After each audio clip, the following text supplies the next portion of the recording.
This is something I've been wanting to do for a really long time. It's just to show off my collection, right? I've been wanting to show a lot of people what I got going on this shelf for quite a while now, but I've never been able to. Um, and this is probably the best way to do it. So yeah, I'm gonna be going over this. Now, obviously, this is not something that I'd usually be posting onto this channel because, I mean, the only things that are up right now are Death Stranding videos.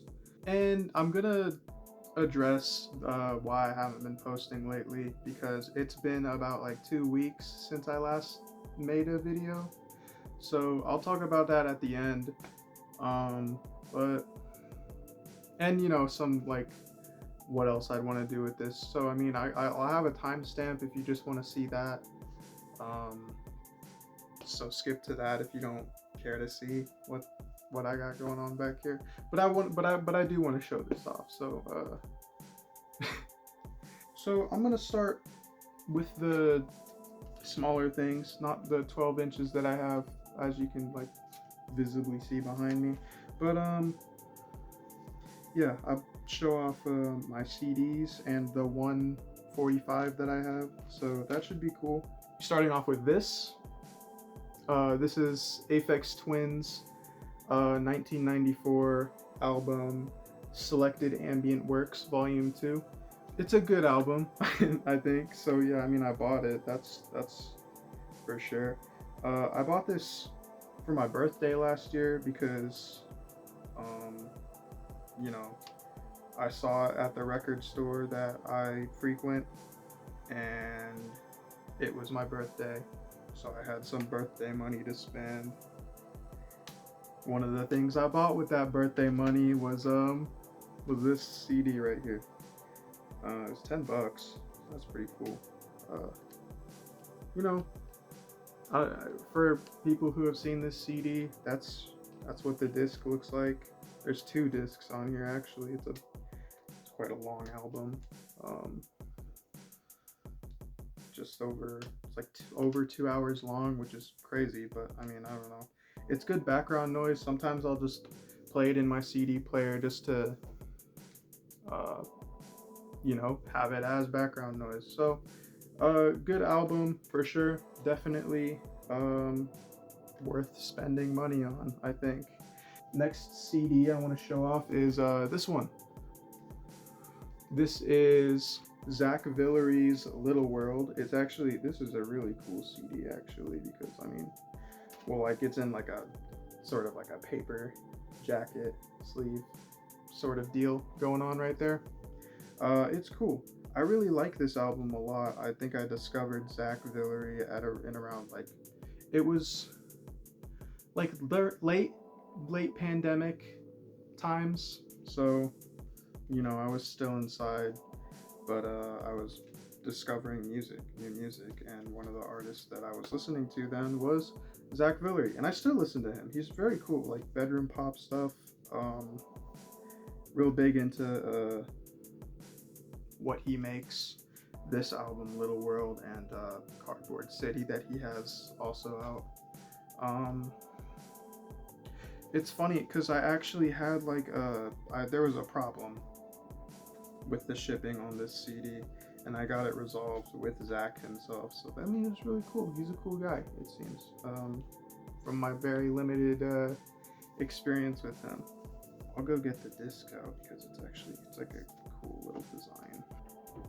This right here, here's the CD. It's like the core. It's like the layers of the earth, really. You got like the mantle, and then you got like the cores. So that's cool. It also has like a doodle book, but I don't think I want to get that out. There's a lot in it. Next thing, I want to shout out my friend. I was out of town for a bit, and apparently they had Death Grip CDs at the record store, the local record store here, and I couldn't get them because, well, I was out of town. So, shouts out my friend for hooking me up, right? There you go. The Money Store, Death Grips, and Bottomless Pit right here. I got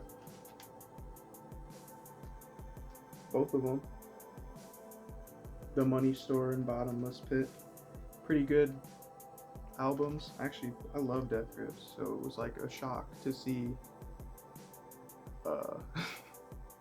It was a shock to hear that there was Death Grips at the store, because usually they don't have like stuff like this. So I was very happy to hear about that, and very happy that my friend was willing to buy that shit for me. So shout out him. Shouts out Death Grips too. I love Death Grips. And lastly, for this section, I'm gonna talk about, I got this. This is a 7-inch for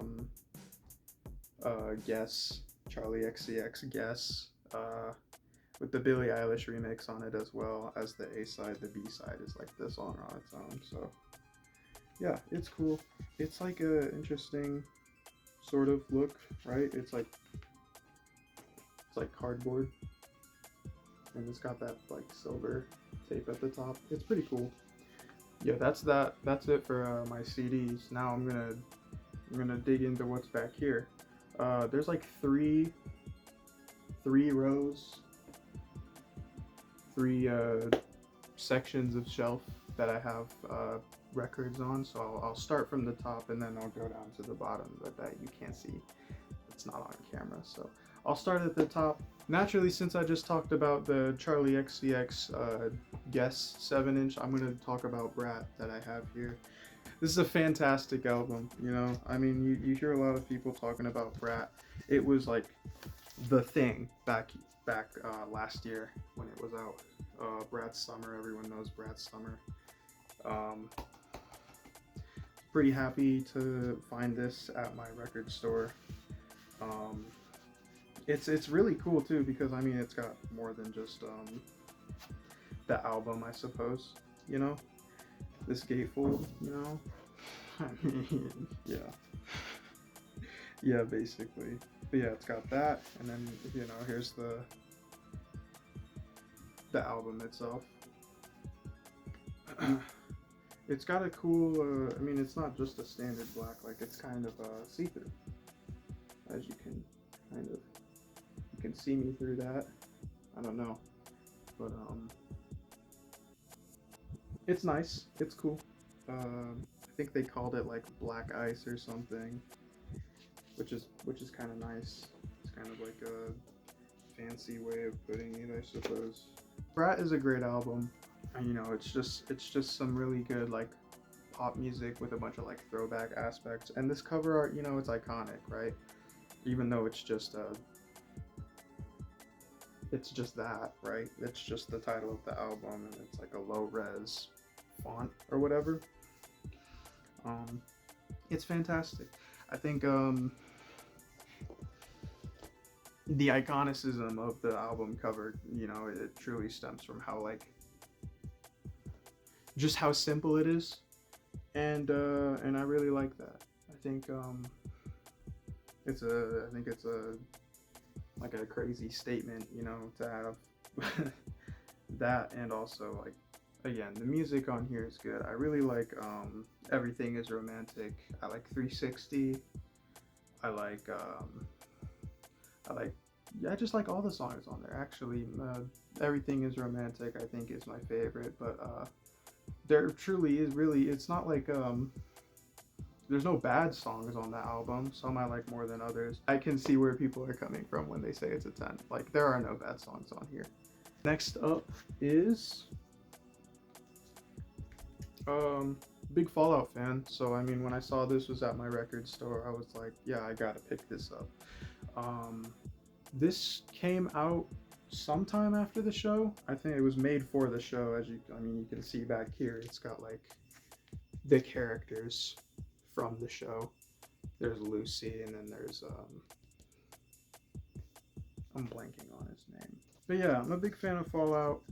I like that, you know, everyone knows about the music that's in this game. This has got a bunch of like the iconic tracks, you know, from the games, and some that are just like in the show, which is cool. I think I think the show did like a real. I think the show was good. I really liked the show, so I'm not gonna complain about like that being part of Fallout's legacy. This comes in a pretty cool color, I suppose.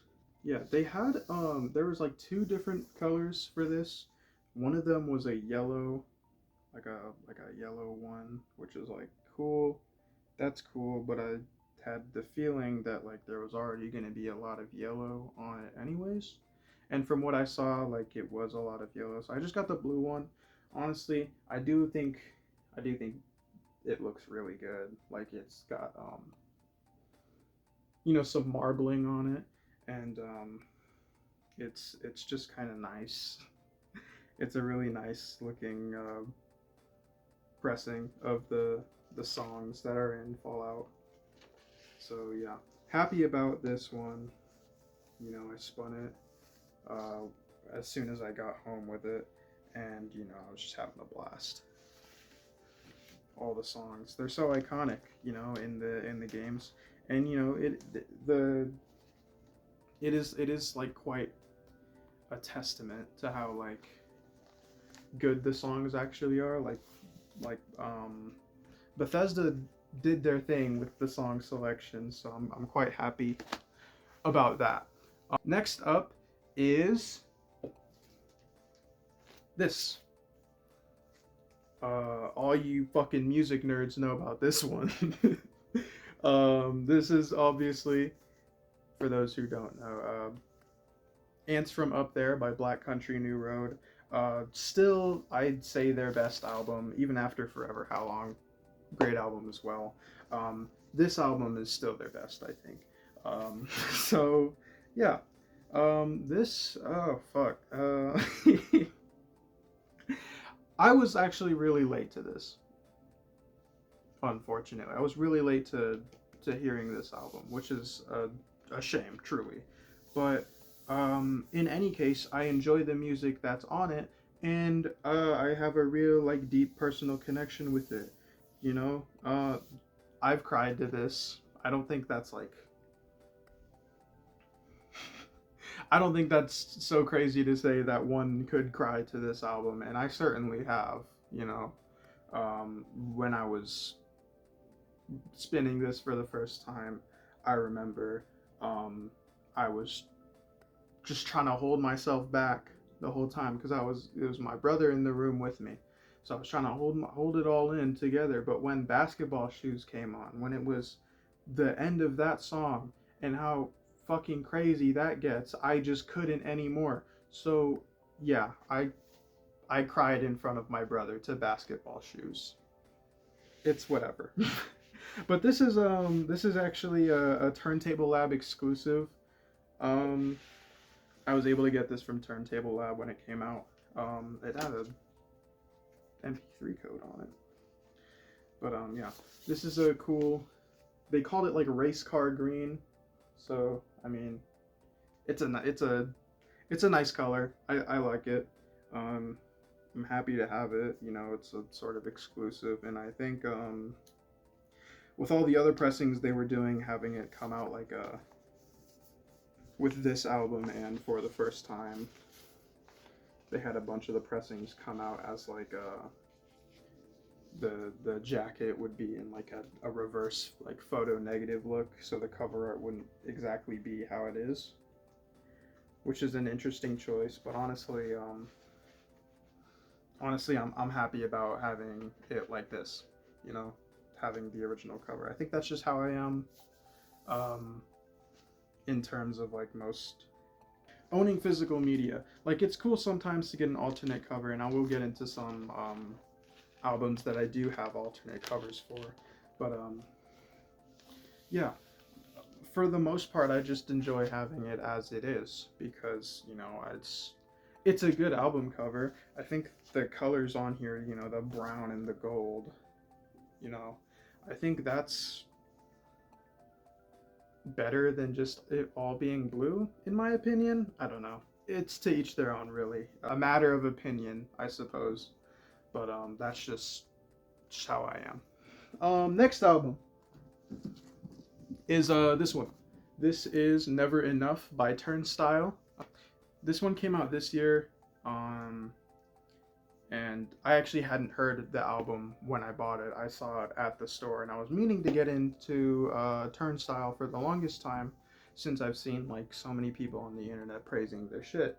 And I was like, well, this might be the best place to start, since this album had come out like a month prior to me purchasing it.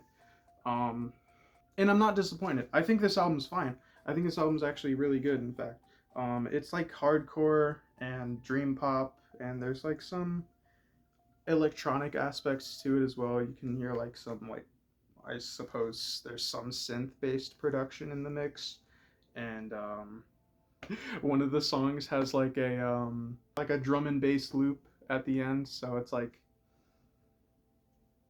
it's good stuff, and that happens to be my favorite song on the album. But yeah, I think it's an interesting sort of blend of styles. Um, to have that contrast of super fast and loud, like hard hitting um, shit, and to have that contrast with sort of like this more softer, melodic aspects of like dream pop. So it's cool. I like this album quite a bit, and again, not disappointed in my purchase. Next album, fucking jump scared, Joe. Weezer's Blue Album. Now, honestly, I'm gonna say it right now. Not the biggest Weezer guy. Um, I think I like their stuff when it's on, but honestly, it's just not something that I've given myself time to get into, I suppose. This was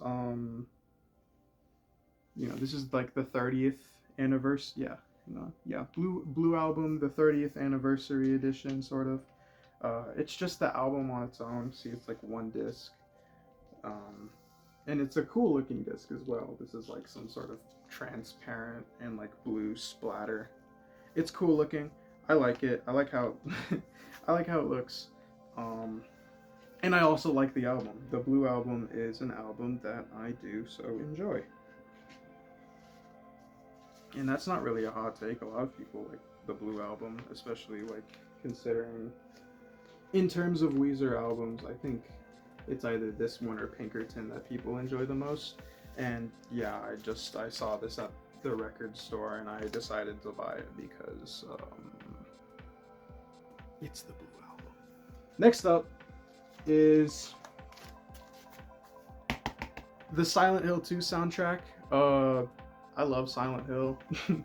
I love Silent Hill 2 specifically. It's a great game.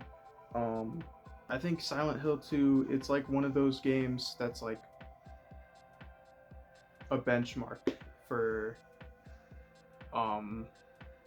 storytelling, like the horror genre of in video games. Like it holds up to this day, I think.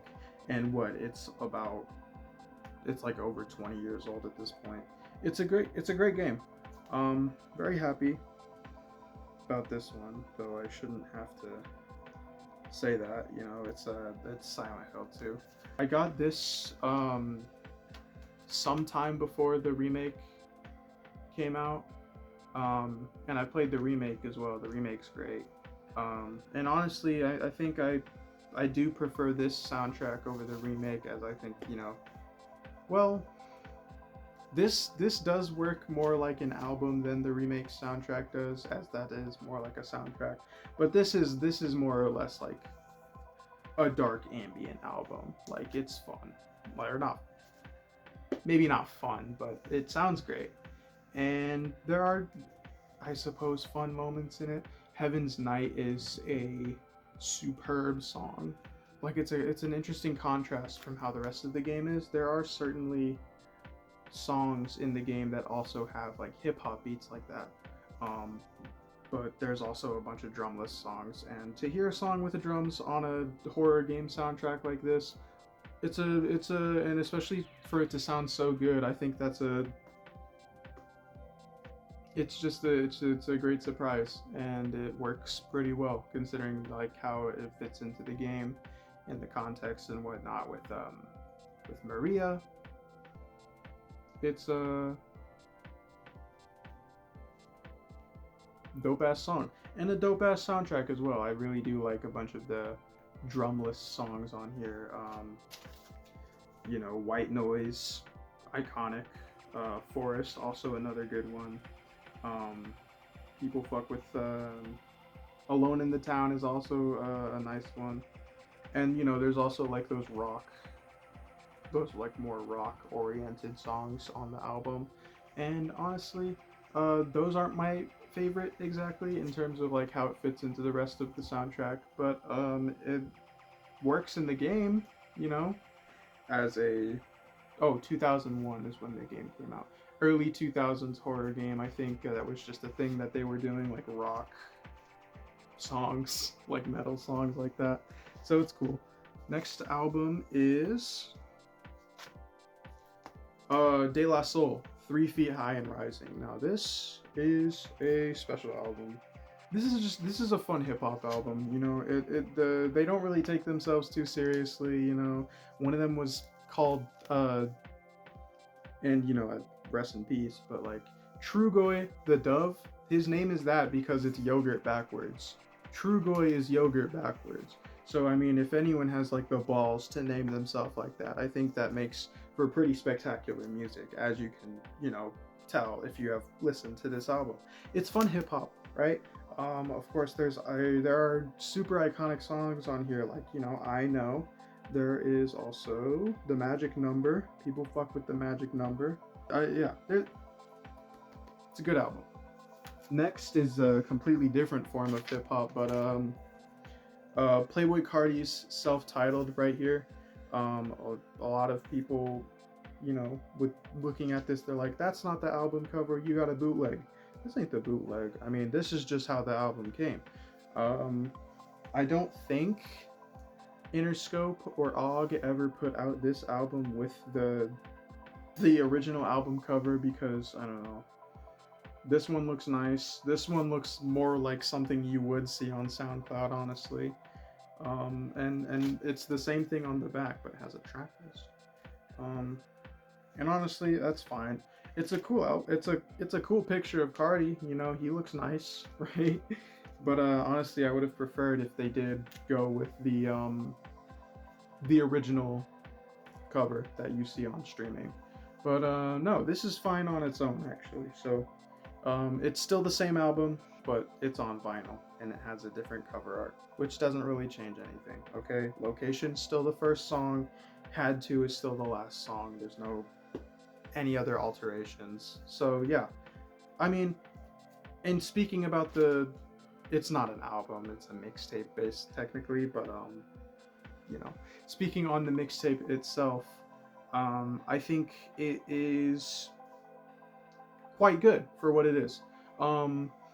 Cardi, he was coming up on SoundCloud during like the 2010s, and this was really what like set his name as like a someone to look out for, especially with Magnolia, iconic song Magnolia. Like everyone knows Magnolia, so Magnolia, Woke Up Like This, and then there's also other songs that are just good. Location, Location. You ask any Cardi fan about Location, they'll tell you it's like one of his best. Um, Half and Half is also good. Let It Go. Like this is it's a solid SoundCloud era mixtape, right? And I think listening to this has been very formative to how I listen to like hip hop in general. This is certainly like it's sort of foundational, right? And Cardi would go on to sort of um, popularize the rage style, like beats and like hip hop, and a lot of that is still very prevalent in the the hip hop landscape today with artists like Osama Sun, Yeet, love Yeet. Um, um, and yeah, stuff like that. Uh, Che, even with his new album, that sounds like a whole lot of red, but it's decent. But this isn't about Che. This is about Cardi, and I think Cardi is good. The next album we'll get into is Slide by George Clinton. Now, George Clinton, over the past couple years, has like very quickly become one of my favorite artists of all time for albums like this and the next one that I'm going to get into after this. But Slide is a good album. I did listen to this. This wasn't the first George Clinton album I listened to, um, but I think listening to this after having heard the next album is it was interesting to go back because like there's obviously a lot to love here, right? This is a sound that is super uh soothing to my ears. I really like it. And yeah. Slide. George Clinton and his whole thing is it's pretty inspiring actually. If you're a fan of George Clinton, you would know about 100% Electronica, his label, and you know how successful that's gone for him. And um, speaking of, I unfortunately do not have the 100% Electronica vinyl. I wish I did. It's a great album as well. I really do like all of George Clinton's music. I don't think he has a single bad like project, honestly. Even going back into his Esprit catalog and Mirror Kisses stuff as well. I think all of the music he's put out is quite solid. And yeah, Slide is a great example of this is heralded as like a classic. Everyone holds this album to such a high degree, and for good reason. It's a great album. Um, the next album I'm gonna go over is also a George Clinton album. Ooh Rap Ah Ya. Ooh Rap Ah Ya. It's Ooh Rap Ah Ya. If you ask what that means, you have no soul. But basically, this is a good album as well. This is more or less what Slide was, but to a more sonically pleasing degree. Whereas, I mean, Slide was a like sort of a concept album, and this is not as much, but there is still like a message behind this, and that is to have fun, guys. You better have fun because that's what life is all about, really. But Urapaya is really good. This was the album I was talking about earlier, as in terms of like the first of his that I listened to. I listened to this when it around the time it came out because I heard a lot of people hyping this up. I saw a lot of people hyping up George Clinton, and I heard that he was a big name in like vaporwave, and I was like, wait, I do like vaporwave. So I listened to this album. And funny thing is that this came out on the same day as Travis Scott's Utopia, and this is actually the album that I ended up enjoying more. I think this is my 2023 album of the year. Um, yeah, I can confidently say this is my 2023 album of the year. So yeah, great album. Um, I like think my favorite off of this is Punching Down. And so yeah, George Clinton, Urapaya, solid album. Next thing we'll get into is Fortnite. This is this is the best of the Fortnite lobby. This is just a vinyl record that has a bunch of Fortnite lobby music. There's some iconic things in here. There's some iconic hitters, I think. I haven't spun this in a while. I don't know. I'm not sure. But I'm happy that I have this because, I play Fortnite. I think that's not an embarrassing thing to say nowadays because I definitely know that it was back when it was huge. back when I did also play it then, but I would pretend I didn't because I didn't want to be embarrassed. But yeah, Fortnite, huge game. Everyone knows Fortnite, but not a lot of people might know about this. And again, this is just lobby music. That's it. Next album we have right here is Gemini Rights by Steve Lacy. Now, this I think is a fantastic album. And I am so sorry, Steve Lacy, that only one of the songs really got big, because I think there is a lot to love about this album, more than just Bad Habit. Bad Habit's still a fantastic song. I do like Bad Habit a lot, but there are better songs. Like, I think Mercury is a far better song. I think Helmet is is also really good. Helmet is a great song. Sunshine with Fouché, that's also a great song on here. Um, yeah, I think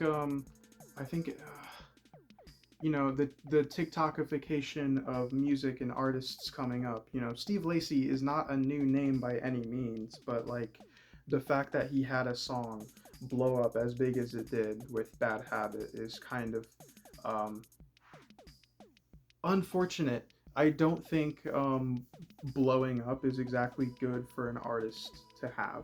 I think slow and steady growth is usually the way to go, and it's just something that you can't really control. Bad Habit blowing up was just really unfortunate. And, you know, not to say that, again, I do like Bad Habit a lot, and I do like that Steve Lacy did get the attention he deserved. But when we look at certain, like, clips from his concerts where there's people singing only just the hook, the chorus of Bad Habit, and not really knowing the rest of the words, it's kind of annoying to see, you know. So, um, but other than that, this is a great album, and you should listen to it before he drops another, I think. Next album we're gonna talk about here is you guys know this one. This is An Evening with Silk Sonic. This is actually the first record that I bought. I've only been collecting for almost 3 years at this point. So I got this along with my record player, and because I really like this album, it's a good album. And I had spun it a lot when it was the only thing that I had. So I'm happy I have it because it is a good album. But not but anything. Yeah, it's a good album. I got it from Target. I got it from Target. Yeah, I got it from Target. And I think this is like a version of the cover that you could only get from certain places. And it also is on standard black, which is another thing that is sort of new. I think Target had it with this cover and on standard black, and I think that's what the unique thing exclusive was, is the combination of the two. But yeah, this is a good album. I was very excited for this to come out after hearing Leave the Door Open. The singles for this album were fantastic. Leave the Door Open, of course. Skate, Smoking Out the Window. The 3 singles that came out.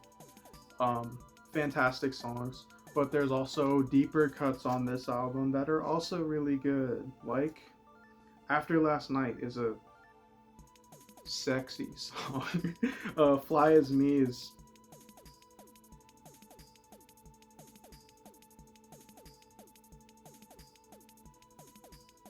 "777" is also really good.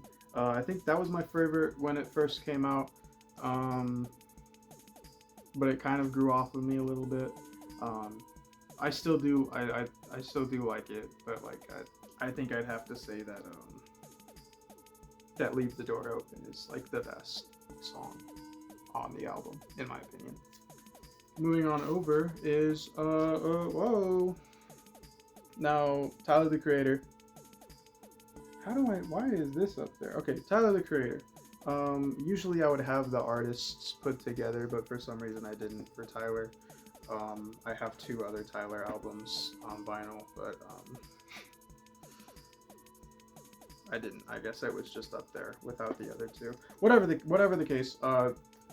Call Me If You Get Lost. Now, a few things to say about this album. One, I really fucking like this album. I think it is in contention with my favorite Tyler album, or for my favorite Tyler album. I think it's up there with Igor potentially. Um, yeah, those two albums, I think, you know, this and Igor, I think those are certainly top two. Whichever one is in first is, it's hard to say, really. I do like Call Me If You Get Lost a lot. There are a lot of songs on here that I would just fucking, like, they're just fun. Call Me If You Get Lost is not a concept album like Igor is, and I think that frees it up to be more fun and bombastic and not have to restrict itself. And I appreciate that.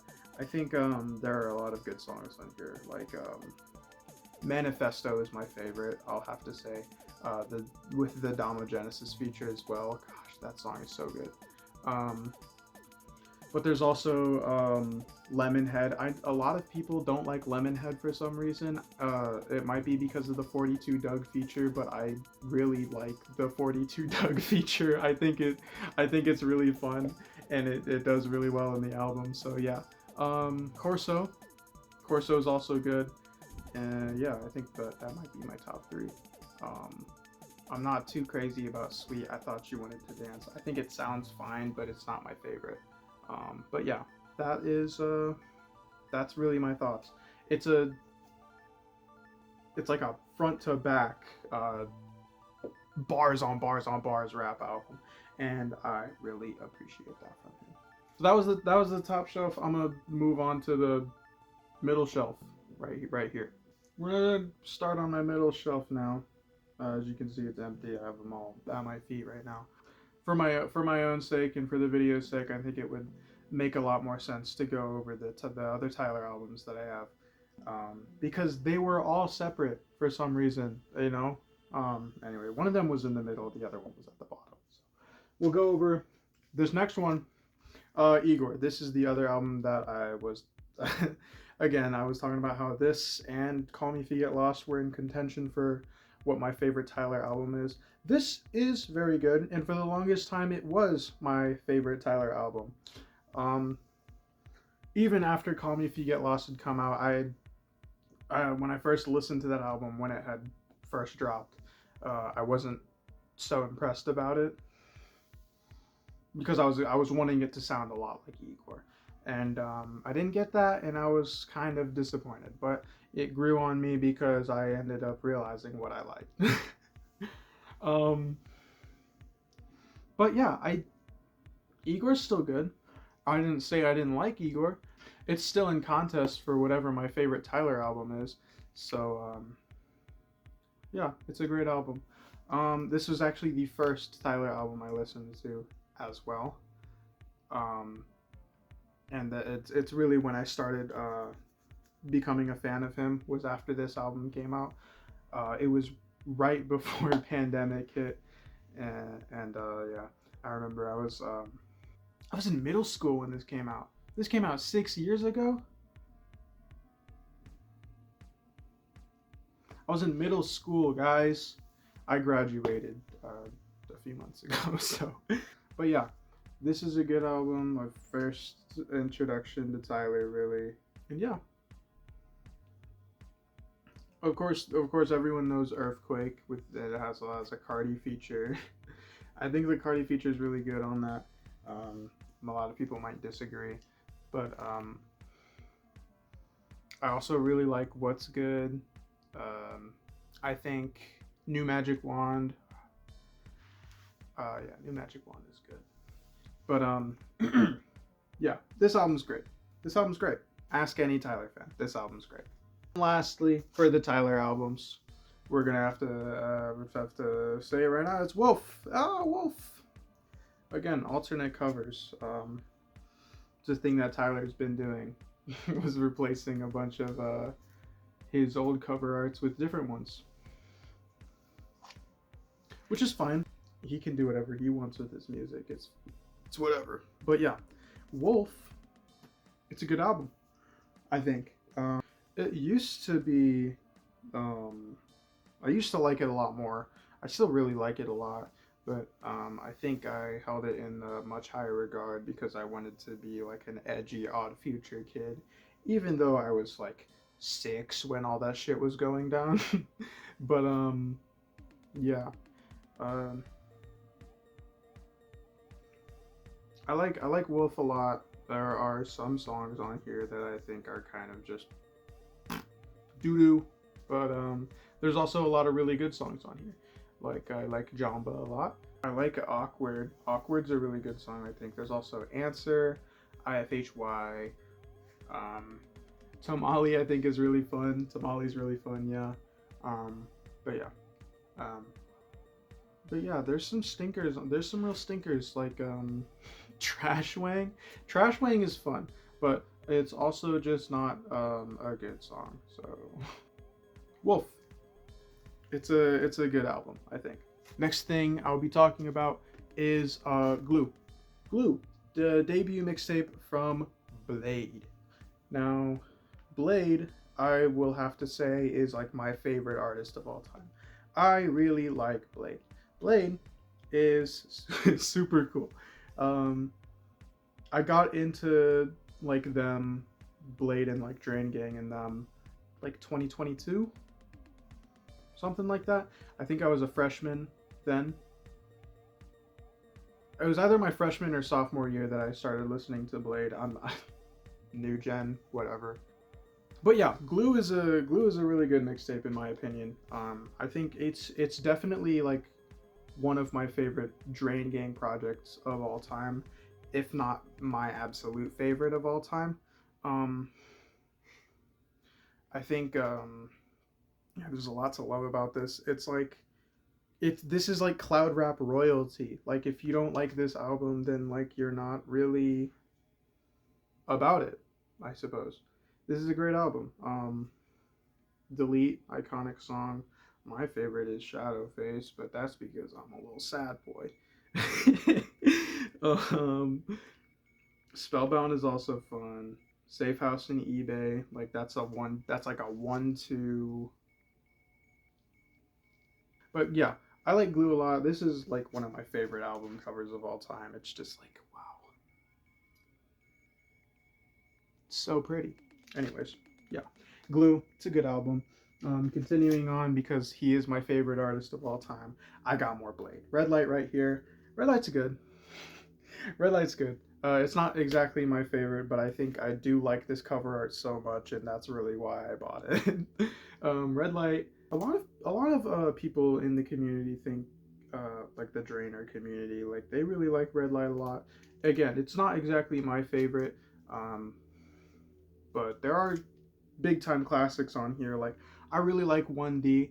I really like Everyone Likes Obedient, including me. Steve Jobs leading up to that is really good. I also like Fake News, um, College Boy, I'm Goofy, Nike Just Do It, Decay. Yeah, just a bunch of there are good songs on here, but there are also songs that I think just kind of aren't the best.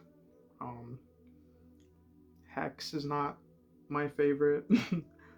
um, yeah, whatever the case, it's a fine album. I like Red Light.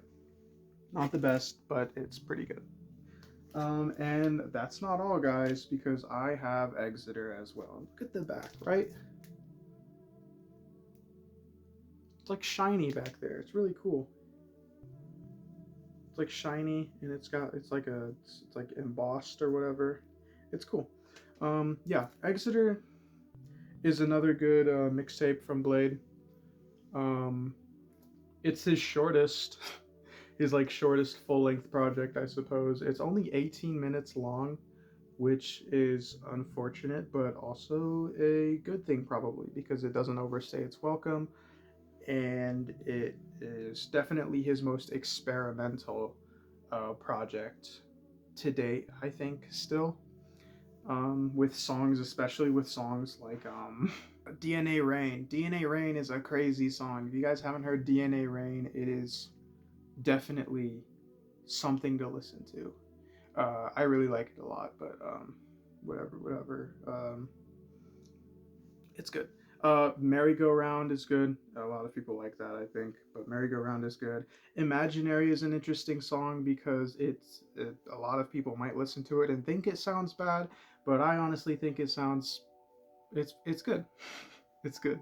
And I'm the type of person that can admit when a Blade song is bad. Like I'm not so far gone into the drain. Like I'm pretty drained. I'm a big time drainer, but I can't admit when I don't like a Blade song. Imaginary is not one of those songs, surprisingly, and I can see why people wouldn't like it, but I like Imaginary. So, yeah, Exeter is good. This cover art, this album cover used to scare me for the longest time when I first saw it. I thought it was like really fucking creepy, but now I really like it. Um, as I got more drainy, I suppose, um, I started to appreciate his art style more and start appreciating this. And I like the shields on the side, and I think it's a good album cover. But yeah, that is Exeter by Blade. Next thing we have right here is Vordir by Earl Sweatshirt and The Alchemist. This was a very exciting project to come out. Not only because it's an Earl Sweatshirt album, I'm always excited for an Earl Sweatshirt album. Surprisingly, this is the only one of them that I have on vinyl. It's unfortunate. But yeah, not only is it because it's an Earl Sweatshirt album, but because it produced by The Alchemist, and he's like a legendary hip hop producer. If you didn't know, which I mean, if you didn't know, then like you don't know shit. But yeah, Word Dear, it's a good album. You know, I like the Alchemist production on here. I think they go together quite well. And yeah, I mean, it's not the best Earl Sweatshirt album, but it is really good. It's very good actually.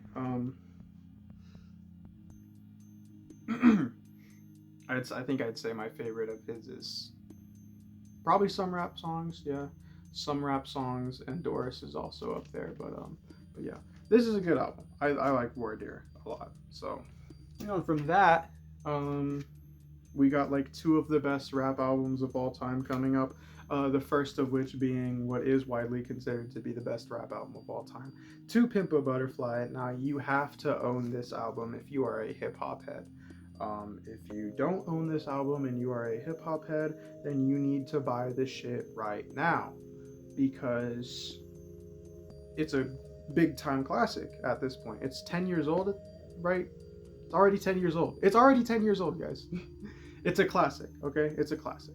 But yeah, To Pimp a Butterfly, it's probably one of the most important hip hop albums to have come out. This album's really good. And yeah, I think there's a lot of importance to it. And Kendrick did his thing. Always delivers, and that's the thing. So yeah. To Pimp a Butterfly, good album. If you don't have it and you're a fan of hip hop at all, then you need to have it. It's as simple as that. The next album, again, this is another one of the second part of the two albums that I was talking about being the best of all time. Um, it's Pinata by Freddie Gibbs and Madlib. Now, I'm going to say this right now. I think Freddie Gibbs working with Madlib is better than Freddie Gibbs working with The Alchemist.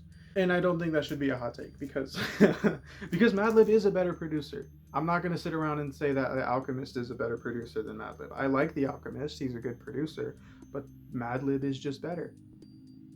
Okay, can we have an understanding on that? I think it's very easy to understand. Yeah. So Freddie Gibbs and Madlib, Pinata, it's a great album.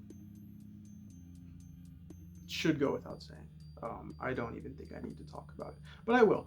The storytelling on this album is unmatched to like any other album that sounds like it, being like coke rap.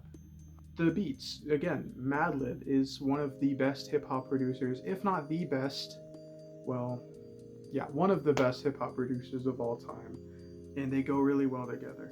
Um, I think my favorite song on here is Uno. There's also Harold's is good, High is good, Bomb shit's. I think all the songs on this album are good. Okay, if I had to pick a favorite on this album, it would be all of them. So that's what you get. My synopsis on Pinata. Next record I will be talking about is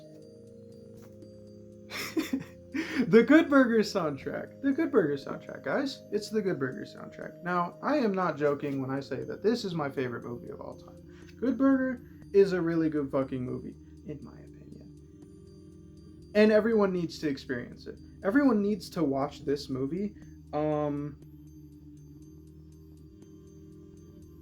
Yeah, that's basically it. Everyone needs to watch this movie. I think I don't have to talk about the movie here because I'm talking about the music, right? But I don't really have to talk about the music either. I'm going to talk about Good Burger in general. I fucking love Good Burger, okay? It's been my favorite movie. It's always going to be my favorite movie. Nothing's ever going to top it. Good Burger is good. Good Burger is good. I hesitated when I was calling Madlib the best producer in hip hop ever. That might be because Jay Dilla is the best producer ever to touch hip hop. Jay Dilla and Donuts is probably the best one of the best instrumental hip hop albums of all time. And yeah, so he's good, and this album is good, and I am so sad that he is dead, unfortunately. It was a long time ago. I don't even think I was alive when he died. I'm pretty sure he died like a few months before I was born. I was born in 2006, so yeah. And he did die around the time this album came out, which sort of makes it like special. And it is special. It's a good album with good beats, great sampling, and yeah, it's a great album. I'm gonna say that a lot. I've been saying that a lot, but I'm probably gonna say it a lot more. Uh, Donuts, it's good. Next album to talk about is my 2021 album of the year, and that is Absolutely by Dijon. Now, Dijon is cool. Dijon's cool. I first heard about Dijon when I discovered Zach Villery, because I discovered him through a music video for it was an ad. It was a YouTube ad for Zach Villery's music video for the song Rope Swing, which features Dijon on it. So when I saw that and I decided to go and listen to Zach Villery more, I was like, well, this Dijon guy seems to be pretty cool. I'll keep him in mind, and I didn't really check out his stuff. But then I saw Anthony Fantano at the Needle Drop. He reviewed this album, Absolutely, and he gave it a 7 out of 10, which was like, okay, that I've heard of this guy before, and I think I want to listen to the album because it's gonna have some stuff that I like. And it did have stuff that I like. A lot of stuff that I like, actually. The best descriptor I can give to this album is like comfy, like sort of comfy, but then you hear a song like Rodeo Clown, you want to fucking um yeah, I didn't say that, but it's comfy, right? Even though there are songs on here that are absolutely distressing, that will leave you very, very sad. I'm just thinking about it now. Rodeo Clown is fucking me up. But and for other songs on this album, like Talk Down, Many Times, Big Mics, yeah, those songs are like they're like fun, and I think how this album is sort of made the vibes around this album being like it's like a jam session, right? This is like a pretty cool jam session going on between all these people. It's like a jam session, really. And yeah, I just think it's a good album. It's a great It's a great vibe all around, and the sound, the songs, it's great. I'm quite excited to see what he's going to do next because it's been 4 years since this album came out. But he did post recently that he has a new album on the way, which is very exciting because I like this guy a lot. You know, I went through his back catalog after listening to this, and you know there was also stuff that I enjoyed from that. But yeah, this album is special. There's nothing that can really beat this. Now, yeah, this next album that I'm going to show right now is the most expensive record that I have in my collection. This is Black Cray's Crack Clouds Over Art's Kitchen. This is a classic mixtape in the cloud rap scene and internet rap in general. This came out in like 2012, 2013, and it's really good. I think there's a lot of bang ass production going on here. It's certainly an album that's like unique, or not an album, it's a mixtape, but it's like unique to hip hop in general. Out of all the stuff that's come out since then, it's still one of the most like forward thinking, boundary pushing, experimental cloud rap albums to come out. Especially when you consider songs like Hydrocodone, which is like playing with Witch House a bit and sampling fucking Kreayshawn. Like, what? Who does that? There's also Daydream, which is a good one.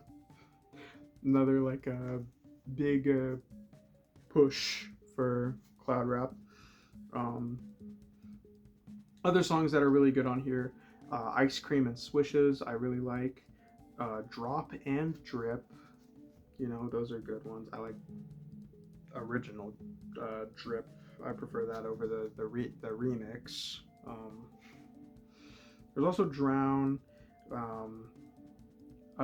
80 Dime Bags, Booming Like Alicia Keys with Chris Travis and Ethel Wolf, or Xavier Wolf now.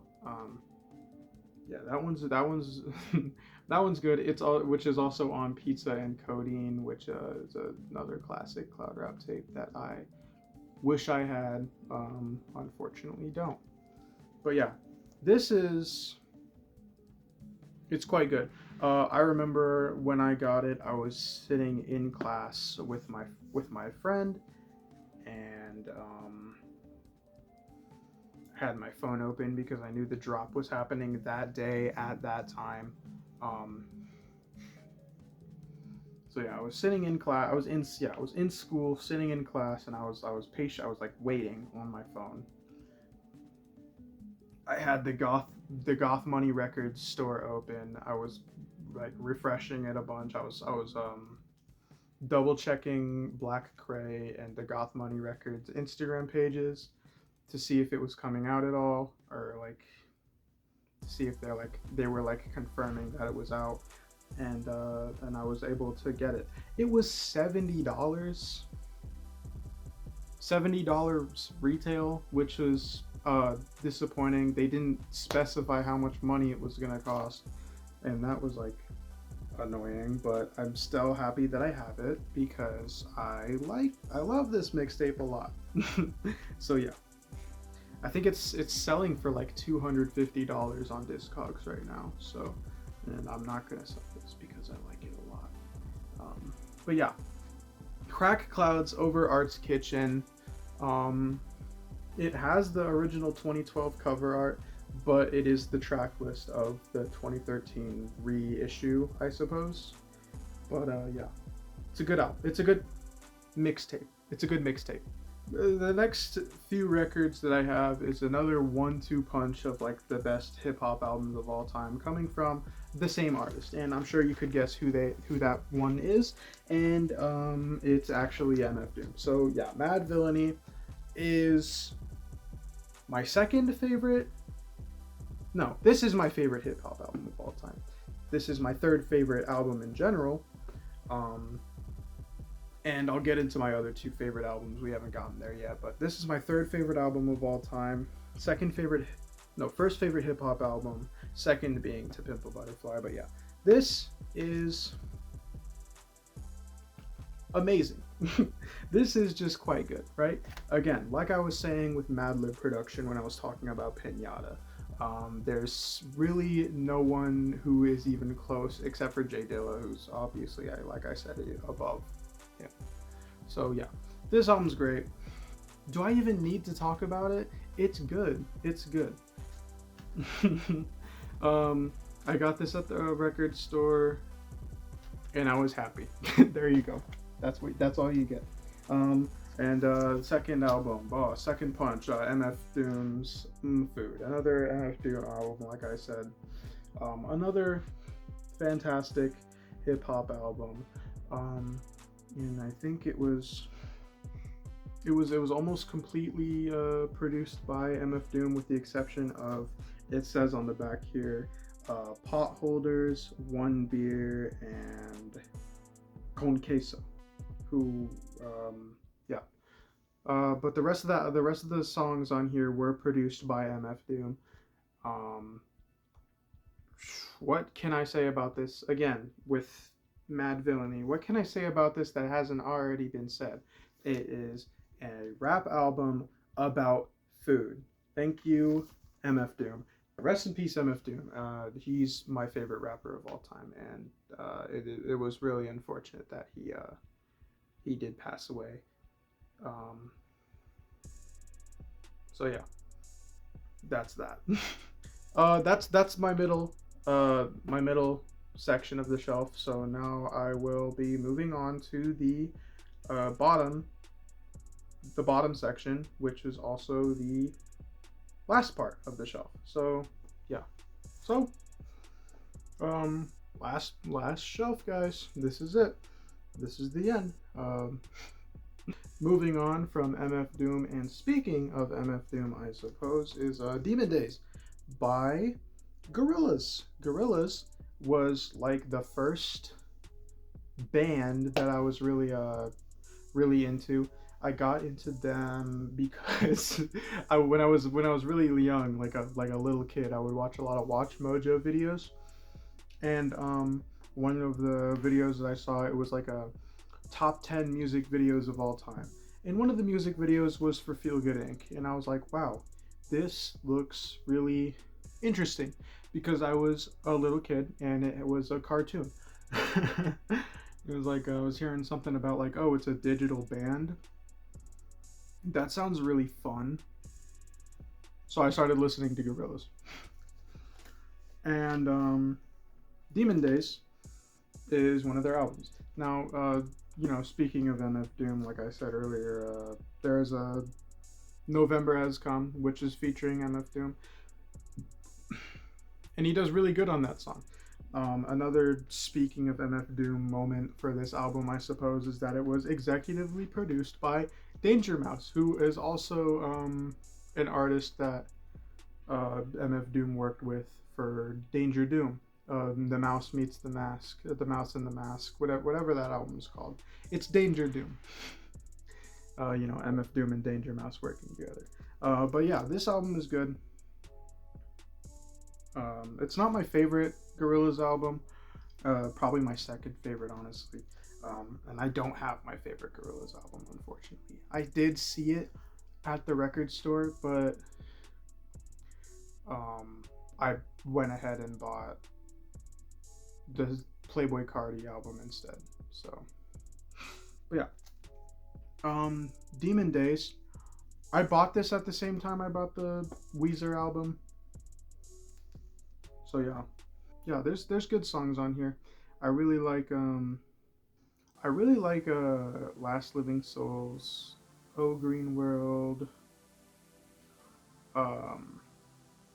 November Has Come. I like White Light.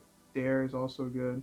And the last two songs, Don't Get Lost in Heaven and Demon Days, sort of like working together. It's like, that's peak music right there. It doesn't really get much better than that. Anyways, yeah, Demon Days is really good. And what's also really good is the self-titled Gorillaz album. So yeah, their debut, with this being the debut album, it was a lot more of just having fun. This is more or less like a trip hop album than anything else, with songs especially like Clint Eastwood.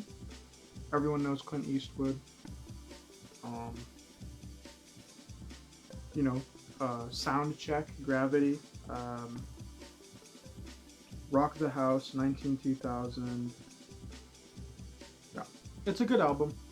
Um, doesn't take itself too seriously. I mean, it says on the back here, lo-fi thriller, and I think that's a pretty good way to describe this album. Like it's cool and it's like lo-fi more so than any other thing that Gorillaz would end up making.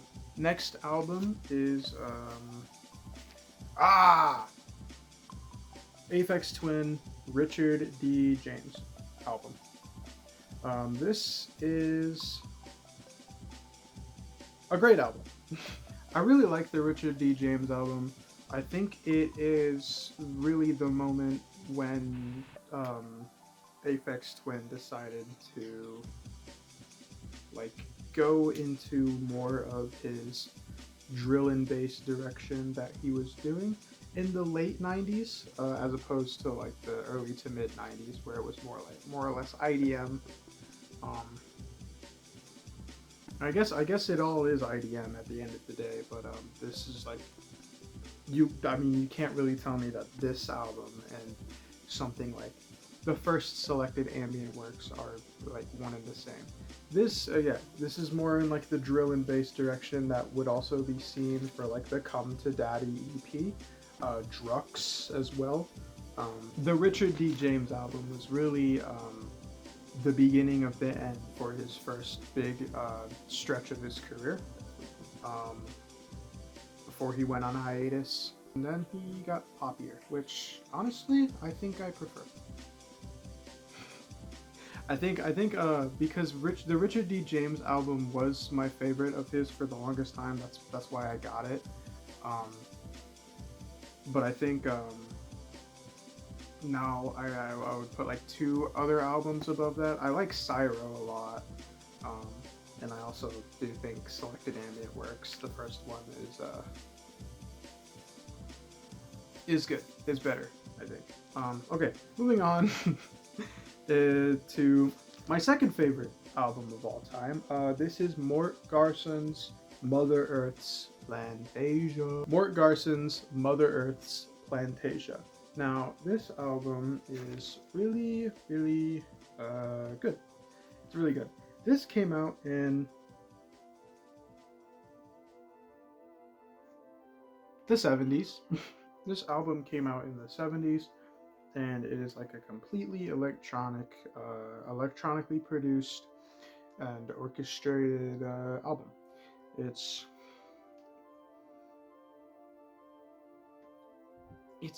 quite simple compared to like what electronic music would end up becoming, um, but I think that's sort of the charm of it, right? It's like people were messing with synthesizers and modulators back then to make something like this album, and they were sort of making almost like classical arrangements with these new sounds, and it is interesting to hear how the classical era of music ended up combining with the sounds of the future. So yeah, I just think it's a really interesting album, and I do like the sounds a lot, especially with Swingin' Spathiphyllums. I really like that song a lot. If I'm even saying it right, it's how I've always been saying it. But there's also, Plantasia, the first track is also really good. Rhapsody in Green is another great song. Yeah, I think it's an amazing album overall. Um, Full, warm, beautiful mood music, especially composed to aid in the growing of your plants. I don't have plants to grow, but it certainly helps grow me. Next album we have up here is Random Access Memories by Daft Punk. Not my favorite Daft Punk album. I would have to say that Discovery I would put Discovery and Homework above this, honestly, but I mean, I found this at the record store and I bought it because it's a Daft Punk album. And yeah, it's a good one at that. They haven't put out really bad music, you know. Um, I know a lot of people don't really like Human After All, which is fine. I can understand that, but I cannot say that it is a bad album. But this is, I mean, the I guess the gap between this album and Human After All is pretty big in terms of quality. I do like this a lot. There are some really cool moments, especially with the song Giorgio by Moroder, with Giorgio Moroder. um, I think it's really cool to hear that man talk about how he came up in music and his ideas to like make the music that he was making all like that it's sort of like a full circle moment for electronic music, I suppose, is to have that man narrating a song um, for a really big electronic music album um, like this. So yeah, it's a beautiful moment in my opinion, and there's also other songs on here that are beautiful. Touch is really great. Give life back to music. A lot of people know about that. The Game of Love gets me every time. I can't lie. Instant Crush is also really good. You know, Get Lucky. Everyone knows Get Lucky. It's a good album. It's a good album. It's a good album. Next, The Big Guns. Right. This right here is my favorite album of all time. You want to know what it is? This is Cosmogramma by Flying Lotus. This is my favorite album of all time, and I'm going to tell you why. So, Cosmogramma is an interesting album, of course, because I like it a lot, and it has to be interesting if I want to like it. This album's fucking great. It is a masterpiece, in my opinion, and I think there are a lot of reasons for that. One of the reasons that I have for why it is so good is that it just sounds good, right? You gotta think the music sounds good in order for it to be your favorite. So that's one reason. Another reason is that it pushes a lot. It is a boundary pushing album for hip hop and electronic music to come together in the way that it does right here. It's super great.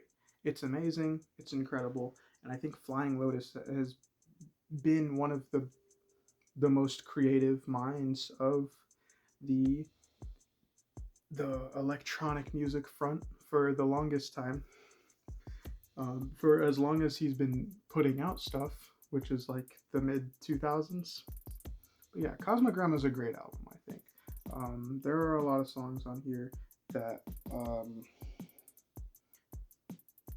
just they're interesting. They're different. They do a lot, and they just sound good.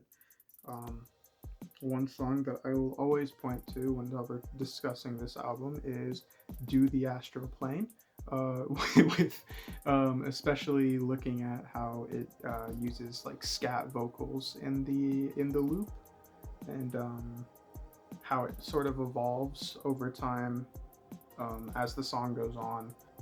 It's a great song. Also, Computer Face Pure Being is a great song, I think. There's also with Thundercat, also a great song.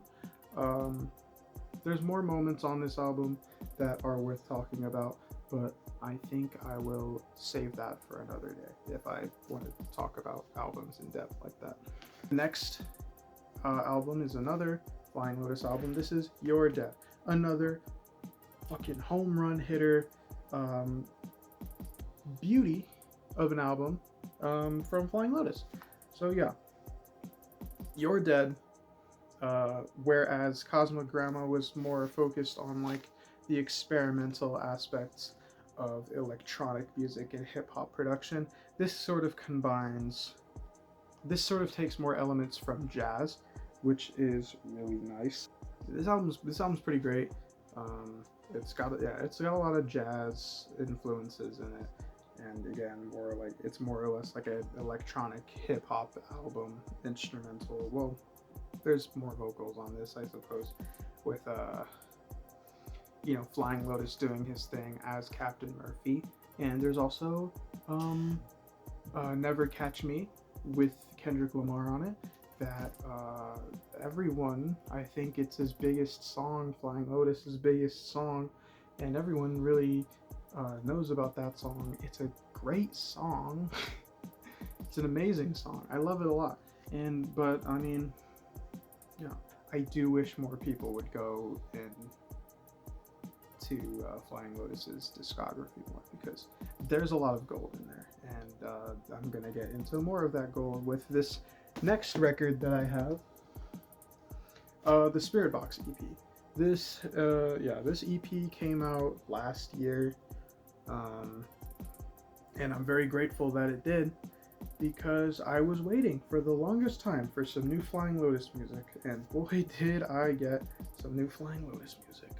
This Spiritbox EP has some great moments on it. When the singles were coming out for it, Garmin Bozia, when that came out, I was in school and I listened to it with my earbuds in, and I was like, oh yeah, he's back. Flying Lotus is back. And yeah, he was back, and he came out with something really good. Interestingly enough, he was singing, so that was cool. There's also Ingo Swann that I really like as well, and yeah, Let Me Cook and Just See are also great songs on here. I really like this EP a lot, and I wish I had more Flying Lotus to show for how much of a fan I am of his stuff, because well, it's just not enough to have only 3, I suppose. But then again, I only have, like, if I have a lot of person's music, it's going to be 3. But I think that's it. So yeah, I always wanted to show off my collection like that, and I'm happy that I'm able to, I suppose. So there it is. If you like it, I suppose now I'll get into like other stuff I want to do on this channel, and I'll talk about Death Stranding 2 for a bit, because obviously I've been kind of absent, and that's on me, but I'll talk about that. So basically, I'm just having a hard time talking and playing the game at the same time. Not because it's a boring game at all.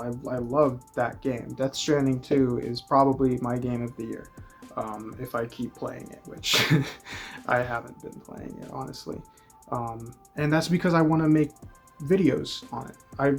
I just haven't, been able to talk while playing the game because of certain reasons. Just, I guess, camera shyness is one of them. This is kind of taken a bit of courage for me to make this video right now, but yeah, I'm not done with Death Stranding 2. I'm going to finish that game, and you are going to see that.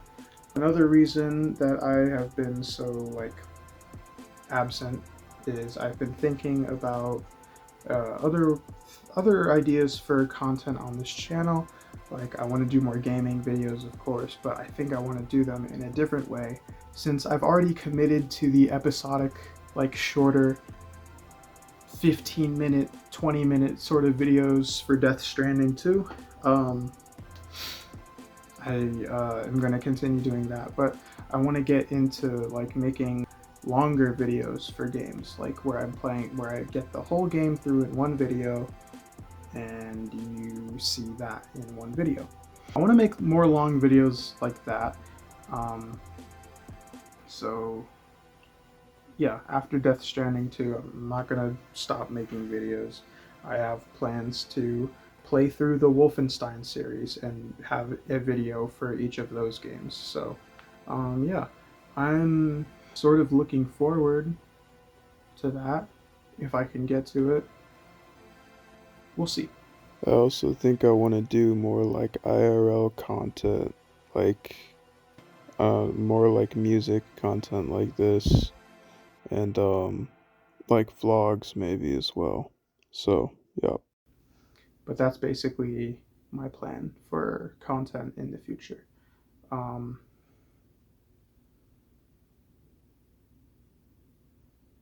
okay, bye.